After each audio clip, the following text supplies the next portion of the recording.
రాష్ట్రంలో తెలుగుదేశం ప్రభుత్వం అధికారంలోకి వచ్చిన తర్వాత దాదాపుగా ఈ 40 రోజుల కాల పరిధిలో అభివృద్ధి మాట పక్కన ఉంచితే విధ్వంసం సృష్టించడం, వైఎస్ఆర్ కాంగ్రెస్ పార్టీ నాయకుల్ని హత్య చేయడం, వాళ్లపై దాడి చేయడం, గాయపరచడం, ఆస్తులు ధ్వంసం చేయడం, ఆస్తులు బలవంతంగా లాక్కోవడం, అనేక రకాలైనటువంటి ఇబ్బందులు పెట్టడం తప్ప అభివృద్ధిని గురించి ఆలోచన చేస్తున్నటువంటి సందర్భం కనిపించడం లేదు. అటువంటి నేపథ్యంలో వీళ్ళు చేస్తున్నటువంటి ఈ విధ్వంసానికి పరాకాష్ట అనేక రకాలైనటువంటి తప్పుడు కేసులు పెట్టడం, కార్యకర్తల్ని జైళ్లకు పంపించడం, వాళ్ళతో ఒక పైశాచిక ఆనందాన్ని పొందుతున్నటువంటి చంద్రబాబు, కూటమికి సంబంధించినటువంటి ఇతర భాగస్వాములు ఈరోజు జగన్మోహన్ రెడ్డి గారి మీదనే, ప్రతిపక్ష నాయకుడి మీదనే సంబంధం లేనటువంటి కేసుని మోపి ఈరోజు ఆయన మీద ఎఫ్ఐఆర్ నమోదు చేయడం జరిగింది. పోలీసు నమోదు చేసినటువంటి ఎఫ్ఐఆర్ తప్పనిసరిగా చంద్రబాబు ప్రోద్బలంతోనే ఇది నమోదైందని రాష్ట్ర ప్రజలు ఈరోజు విశ్వసిస్తున్నారు. రాష్ట్ర ప్రజలు చంద్రబాబుని చేతరించుకునేటువంటి పరిస్థితి ఏర్పడింది.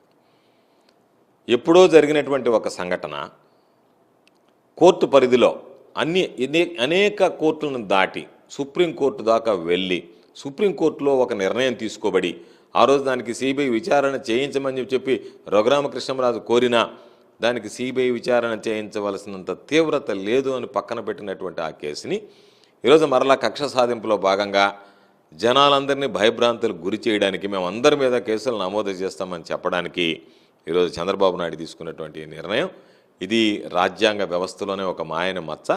ఎందుకంటే కావాలని తప్పుడు కేసులు పెట్టడానికి సాక్షాత్తు ఈ రాష్ట్రంలో ఉన్నటువంటి ప్రతిపక్షంలో ఉన్నటువంటి ప్రతిపక్ష నేతగా ఉన్నటువంటి మాజీ ముఖ్యమంత్రిగా పనిచేసినటువంటి జగన్మోహన్ రెడ్డి గారి మీదనే ఇటువంటి చర్యలకు దుందుడు చర్యలకు పాల్పడడం అనేటువంటిది బహుశా ఆంధ్ర రాష్ట్ర చరిత్రలో ఎన్నడూ లేనటువంటిది. నిన్నటి రోజు మనం అందరం కూడా బ్లాక్ డేగా దాన్ని భావించాల్సినటువంటి పరిస్థితి ఏర్పడుతుంది.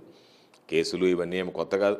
అనేక సందర్భాల్లో కేసులు పెట్టారు, అనేక సందర్భాల్లో చాలా విధంగా ఇబ్బందులు పెట్టారు. జగన్మోహన్ రెడ్డి గారు అన్ని దాటుకొని రాష్ట్రానికి ముఖ్యమంత్రి కాగలిగాడు. కాబట్టి ఇవన్నీ కూడా అధిగమించగలిగేటువంటి శక్తి, స్తోమత, స్థైర్యం జగన్మోహన్ రెడ్డి గారికి ఉన్నాయి.